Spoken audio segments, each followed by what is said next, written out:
टूनी चिड़िया की दो बेटियां थी, चिंकी और मिंकी। चिंकी चिड़िया अपनी मम्मा की हर बात मानती थी और काम में भी मदद करती थी, और मिंकी कामचोर थी और आज वो सब जंगल से सूखी घास और लकड़ियां लेने जा रही थी। चिंकी बेटी, आप रस्सी उठा लो, और मिंकी बेटी, आप भी काम पर ध्यान देना। कल को आपको मेरी तरह माँ बनना है। जिंदगी गुजारने के लिए बेटियों को सारे काम सीखने पड़ते हैं। मम्मा, मैं हर समय चिंकी से तो ज्यादा काम करती हूँ, फिर भी आप हर समय चिंकी की ही तारीफ करती रहती हो। मिंकी, मम्मा ने मेरा नाम तो लिया ही नहीं, फिर भी आप। फिर वो सब अपने काम पर चले जाते हैं। चिंकी बहन, आप लकड़ियाँ इकट्ठी करो, तब तक मैं नदी से पानी पी कर आती हूँ। मिंकी, मम्मा लकड़ियाँ तोड़ रही है, तुम जल्दी आ जाना, वरना मम्मा को पता चल गया तो मम्मा डांटेगी। फिर मिंकी वहाँ से चली जाती है। वो थोड़ी दूर एक पेड़ के पीछे जाकर छुप जाती है और अपनी मम्मा और बहन को काम करता देख हंसती है। उधर मम्मा चिड़िया पेड़ से लकड़ियाँ काट लेती है। चिंकी बेटी, मिंकी कहाँ है? अम्मा, वो नदी से पानी पीने गई थी, मगर वो अभी तक नहीं लौटी है। जब सारा काम हो जाता है तब मिंकी भी पेड़ के पीछे से निकलकर आ जाती है। मिंकी बेटी, तुमने पानी पीने में इतनी देर क्यों लगा दी? मम्मा, वहाँ नदी में एक मधुमक्खी गिर गई थी, उसे बचाने में मुझे इतनी देर लग गई। मिंकी चिड़िया हमेशा ही अपनी मम्मा को ऐसे झूठ बोलती। फिर वो सब वापस अपने घर आ जाती है। इसी तरह समय गुजरता गया और मिंकी चिड़िया की झूठ बोलने की आदत बढ़ती ही गई। चिंकी और मिंकी बेटी, अब आप दोनों बड़ी हो गई हो। मैं चाहती हूँ कि अब आप दोनों गौरी आंटी से सिलाई सीखने जाया करो। मम्मा, मुझे तो सिलाई सीखने का कोई शौक नहीं है। बेटी, कल को जब तेरे बच्चे हो जाएंगे तो कौन सिलाई करके देगा उनके कपड़े? दर्जी। और कौन मम्मा? बेटी, जिंदगी में कभी भी कोई भी काम की जरूरत पड़ सकती है, इसीलिए आप दोनों बहनें जाओ और गौरी आंटी से सिलाई सीखो। मैंने बात कर ली थी गौरी बहन से। फिर दोनों बहनें घर से निकलती है, मगर रास्ते में जाकर मिंकी अपनी सहेली नैना के पास बैठ जाती है। मिंकी, चलो, हमें देर हो रही है, गौरी आंटी हमारा इंतजार कर रही होगी। चिंकी, तुम चली जाओ सिलाई सीखने, मैं और नैना तो आज अमरूद खाने जा रही हैं। और हाँ चिंकी, घर जाकर मम्मा को ना बताना।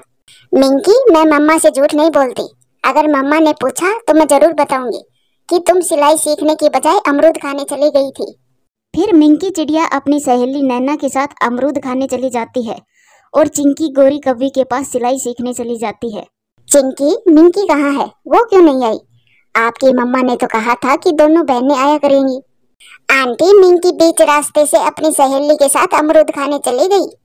फिर गोरी कव्वी चिंकी को सिलाई सिखाती है, वो कपड़ों की कटाई सिखाती है, वो टाका मारना सिखाती है।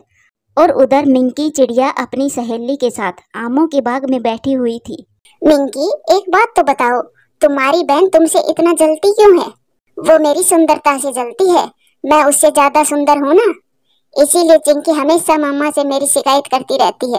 फिर शाम को चिंकी जब अपने घर आ जाती है तो मिंकी अभी तक घर नहीं पहुँची थी। चिंकी बेटी, मिंकी कहाँ है? अम्मा, मिंकी तो अपनी सहेली नैना के साथ चली गई थी। तो क्या वो सिलाई सीखने नहीं गई?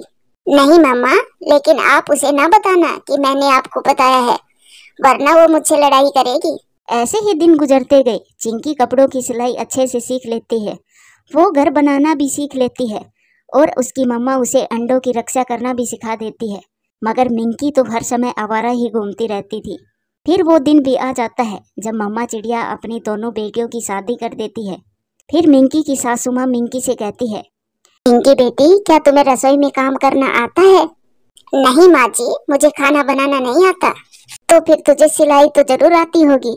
नहीं सासू माँ, मेरी बहन को सिलाई आती है, मगर मुझे सिलाई सीखने का कोई शौक नहीं था। तो फिर क्या लकड़ी का घर बना लेती हो या फिर तिनकों का घोंसला?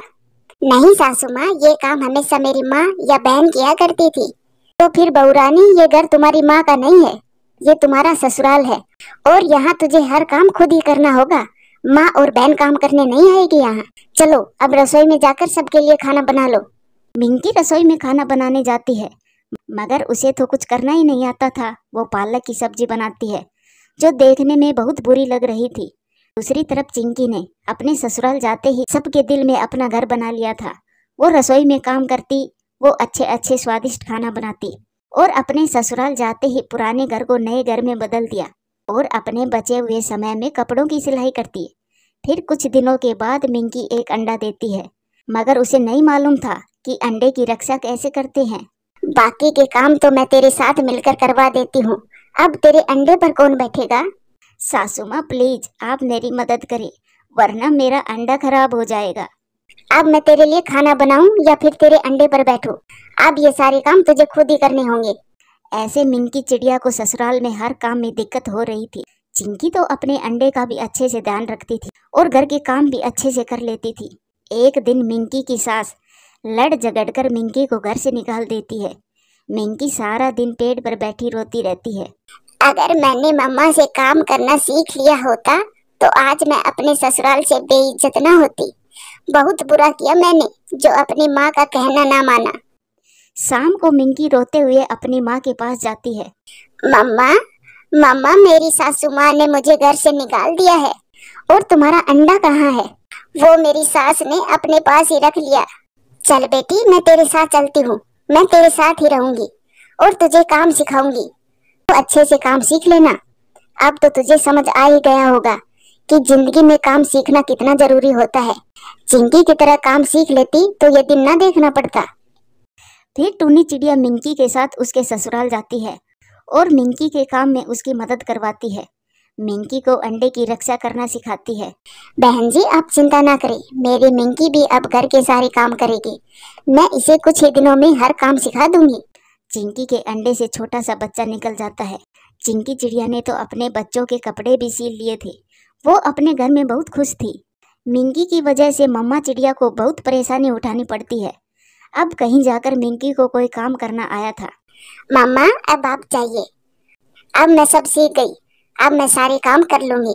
मामा, मुझे माफ कर दे, मेरी वजह से आपको बहुत परेशानी हुई। मिंकी बेटी, हर माँ यही चाहती है कि उसकी बेटी अपने ससुराल में सुखी रहे। जैसे तेरी बहन चिंकी है, कभी भी मुझे उसकी तरफ से कोई भी ताना सुनने को नहीं मिला है। फिर इस तरह सब काम सिखाकर मम्मा चिड़िया वापस अपने घर आ जाती है। धीरे धीरे मिंकी चिड़िया सब काम करने लग जाती है और वो समझ जाती है कि बेटियों की इज्जत काम करने में ही है। प्यारे दोस्तों, वीडियो अच्छी लगे तो लाइक करें, शेयर करें, कमेंट्स करें और हाँ, चैनल को सब्सक्राइब करें। आपका धन्यवाद। गोरी कौवी कहीं जा रही थी कि उसे किसी पक्षी की आवाज़ सुनाई देती है। पानी, पानी, पानी, कोई मुझे पानी दे दो, मैं प्यास से मर रही हूँ। कोई है जो मुझे पानी पिलाए? कोई तो पिलाओ मुझे पानी। गोरी कौवी आवाज सुनकर वहां आ जाती है। कौवी, मुझे पानी पिला दो, मेरी कुछ ही सांसें बाकी है, मुझे पानी दो। कौवी, जल्दी से मुझे पानी पिला दो। मैं समझी कुछ खाने को दोगी मुझे बुलाकर, और तुम हो मुझसे पानी मांग रही हो। इतना समय नहीं है इस जमाने में किसी के पास भी जो तुम जैसी बुढ़ी अम्मा जी को अभी पानी लाकर पिलाए। मैं जा रही हूँ। ऐसा कहकर गोरी कौवी वहां से मुंह बनाकर चली जाती है। थोड़ी दूर गोरी कौवी को टूनी चिड़िया मिल जाती है। वो टूनी चिड़िया के पास जाकर बैठ जाती है। कैसे कैसे पक्षी मिल जाते हैं समय बर्बाद करने के लिए। मेरा कितना समय वेस्ट कर दिया उस बुढ़ी अम्मा जी ने। किसने? गोरी बहन, क्यों इतना गुस्सा हो रही हो? वही बुढ़ी माँ जी ऐसे तेज तेज चिल्ला रही थी। मैं तो समझी कोई खाने की चीज बांट रही है। जब मैं उसके पास गई तो मुझसे पानी मांगने लगी। तो फिर बुढ़ी माँ जी को पानी दिया क्या आपने? मैं कोई नौकरानी हूँ अम्मा जी की? मरती है तो मरे, मेरी क्या लगती है। आपने बहुत बुरा किया गोरी बहन, मैं अभी उसे पानी पिलाकर आती हूँ। ऐसा कहकर टूनी चिड़िया तुरंत वहां से उड़ जाती है। चिड़िया उस बुढ़ी फाख्ता के पास जाती है। पानी, पानी, पानी, कोई मुझे पानी पिला दो। माँ जी, ये लो, मैं लाई हूँ आपके लिए पानी। फिर टूनी चिड़िया उसे पानी पिलाती है। उस कौवी ने तो मरते समय भी मुझे पानी नहीं पिलाया और मुझे बातें सुनाकर चली गई। माँ जी, छोड़े उस कौवी को, वो तो है ही ऐसी। मेरा संदूक, मेरे संदूक में चिड़िया कुछ है। तुम मेरा संदूक अपने साथ अपने घर ले जाओ और उसमें जो भी मिले उससे गरीब पक्षियों की मदद कर देना। मेरा इस दुनिया में कोई भी नहीं है जिसको मैं ये संदूक दे सकूं। ऐसा कहते हुए वो बूढ़ी चिड़िया मर जाती है। चिड़िया वो संदूक उठाकर अपने घर ले जाती है। मम्मा, ये संदूक आप कहाँ से ले आई? क्या है इसमें? चिंकी बेटी देखते हैं इसमें क्या है। ये संदूक मुझे बूढ़ी फाख्ता ने मरते समय दिया है। फिर टूनी चिड़िया उस संदूक को खोलती है तो हैरान हो जाती है, क्योंकि उस संदूक में ढेर सारे पैसे थे जो बूढ़ी फाख्ता की सारी जिंदगी की बचत थी। चिंकी बेटी इसमें तो बहुत सारे पैसे हैं। हम अमीर हो गए मम्मा, हम अमीर हो गए। नहीं नहीं बेटी, अमीर नहीं, बल्कि हम पर तो एक बहुत बड़ी जिम्मेदारी डाल दी है माँ जी ने। हमें ये पैसे गरीब पक्षियों के लिए खर्च करने होंगे। यही कहा था मुझे बूढ़ी माँ जी ने मरते समय। फिर चिड़िया जंगल के सभी पक्षियों को बता देती है, जिसे भी पैसों की जरूरत हो वो बूढ़ी माँ जी के पैसों में से पैसे ले सकता है। चिड़िया, मेरी माँ की आंखों की रोशनी नहीं है। अगर आप कुछ पैसे मुझे दे दे तो मैं मेरी माँ का इलाज करवा सकूं। ये लो बंटी भैया, ये पैसे आप ले जाओ, और अगर कोई भी दूसरा पक्षी मुसीबत में हो तो उसे भी मेरे पास भेज देना। मेरे पास बूढ़ी फाख्ता के ढेर सारे पैसे हैं। ये बात गोरी और कालू कौवे तक पहुंच जाती है। कालू, बहुत बड़ी गलती हो गई मुझसे उस दिन। अगर मैं उस बूढ़ी फाख्ता को पानी पिला देती तो आज चिड़िया के बजाय वो सारे पैसे मेरे पास होते। पहले उस बूढ़ी माँ जी के पास तुम ही गई थी और तुमने ही तो बताया था चिड़िया को। चलो हम चिड़िया से जाकर बात करते हैं। फिर गोरी कौवी और कालू कौवा चिड़िया के पास चले जाते हैं। चिड़िया, तुम मेरी बात सुनो, ये संदूक मुझे दे दो, क्योंकि पहले बूढ़ी माँ जी के पास मैं गई थी और अब गरीबों की मदद भी मैं ही कर दूंगी। ऐसा सोचना भी नहीं, माँ जी ने ये काम मुझे दिया है और मैं ही इसे करूंगी। हम कौन से ये पैसे घर में रखेंगे, हम भी इन्हें गरीबों में ही बांटेंगे। जो गरीब आपके पास आए आप उसे मेरे पास ले आना, मैं उसकी मदद कर दूंगी। फिर गोरी कौवी और कालू कौवा निराश होकर वहां से चले जाते हैं।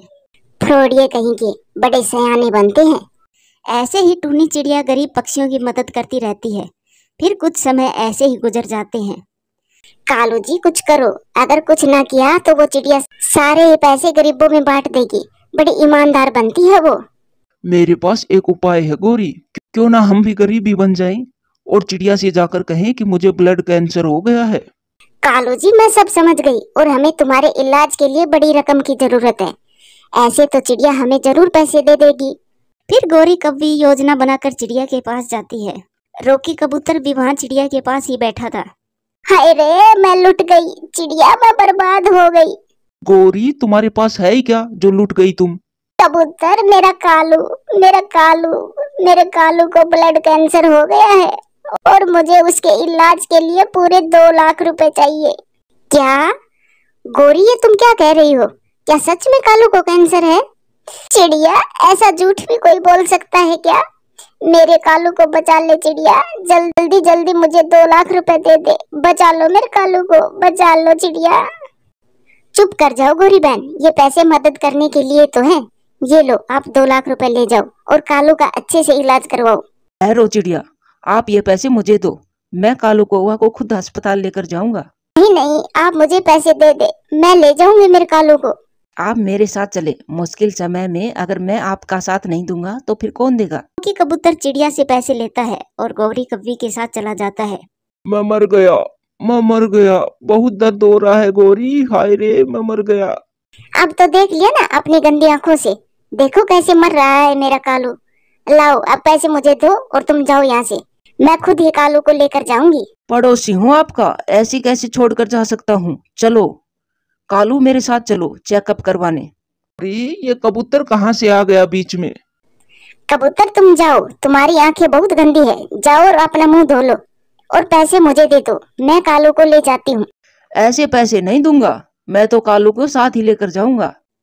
फिर गोरी और कालू कबूतर को साथ लेकर झूठ मूठ का चेकअप करवाने चले जाते हैं। फिर उल्लू बैजी कालू कौवा का चेकअप करता है। अभी इसका कैंसर शुरुआती स्टेज पर है, अभी इसका इलाज हो सकता है। अच्छा हुआ जो समय पर आप कालू को मेरे पास ले आए। क्या गोरी, ये उल्लू बहन जी क्या कह रहा है? उल्लू, हम तो केवल 2 लाख रुपए हड़पने के लिए आए थे और आप क्या कह रहे हो? कालू जी को सच में कैंसर है? उल्लू बैजी, एक बार दोबारा अच्छे से चेक करो। मैंने पूरी तसल्ली कर ली है, क्या अब मैं इलाज शुरू करूं? थोड़ा महंगा है इलाज। उल्लू बैजी, आप जल्दी से कालू का इलाज शुरू करें। गोरी, तुम दोनों अब भी नहीं सुधरे तो फिर कभी नहीं सुधरोगे। तुम्हें बहुत बड़ी सजा मिली है, तुम्हारा झूठ सच में बदल गया और कालू को सच में कैंसर हो गया है। फिर गोरी कौवी और कालू कौवे रोने लग जाते हैं और उनके सारे पैसे कालू के इलाज में ही लग जाते हैं। प्यारे दोस्तों, इस कहानी से सीख मिलती है कि हमें अपने जीवन में कभी भी झूठ नहीं बोलना चाहिए। क्या पता कब वो झूठ सच में बदल जाए। वीडियो अच्छी लगे तो लाइक करें, शेयर करें, कमेंट्स करें और हाँ, चैनल को सब्सक्राइब करें। आपका धन्यवाद। कालू कौवा और गोरी कौवे बहुत शैतान थे। अब उन दोनों ने पक्षियों से भोजन लेने का नया तरीका खोज लिया था। वो दोनों पति पत्नी पहाड़ों पर जाते और कालू जंगल के किसी न किसी पक्षी के पास फोन करता। कालू जी, आज उस गंदी आंखों वाले कबूतर का नंबर मिलाओ। मुझे वो कबूतर बिल्कुल अच्छा नहीं लगता। गोरी, मेरे पास तो उसका नंबर ही नहीं है। ये लो, नंबर तो मेरे पास है। मैं आज उसके नंबर लेकर आई हूँ। फिर कालू कौवा गोरी से नंबर लेकर रोकी कबूतर के पास फोन करता है। हेलो, कौन बोल रहे हो आप? धीरे धीरे बोलो और मेरी बात ध्यान से सुनो। बताइए बताइए, पहले ये तो बताइए आप कौन हैं? मैं जो भी हूँ, तुम इस बात को छोड़ो और मेरी बात ध्यान से सुनो। 1 किलो देसी घी के लड्डू पहाड़ों के पास कीकर के पेड़ के पास रख कर जाओ। अगर तुमने ऐसा ना किया तो कल शाम तक तुम्हारा नामो निशान मिटा दूंगा। ये सुनकर रोकी कबूतर डर जाता है। क्या कहा आपने? आप हो कौन? जो आपने सुना। अगर अपना जीवन चाहते हो तो वो करो जो मैंने कहा है। ऐसा कहकर कालू कौवा फोन काट देता है। जी, आप परेशान क्यों हो रहे हो? क्या हुआ? सब ठीक तो है? फिर रोकी कबूतर अपनी पत्नी को सारी बात बताता है। लूसी, कल शाम तक का समय दिया है उसने। अगर देसी घी के लड्डू नहीं दिए तो वो मुझे मार देगा। नहीं नहीं, मैं आपको कुछ नहीं होने दूंगी। लूसी, हमें जानना चाहिए कि वो कौन है जो ये धमकी दे रहा है। नहीं नहीं जी, ऐसे पक्षियों की दुश्मनी अच्छी नहीं है। 1 किलो देसी घी के लड्डू ही तो देने हैं, मैं बना दूंगी।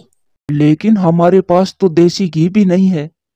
आप चिंता ना करें, मैं टूनी चिड़िया से देसी घी लेकर आती हूँ।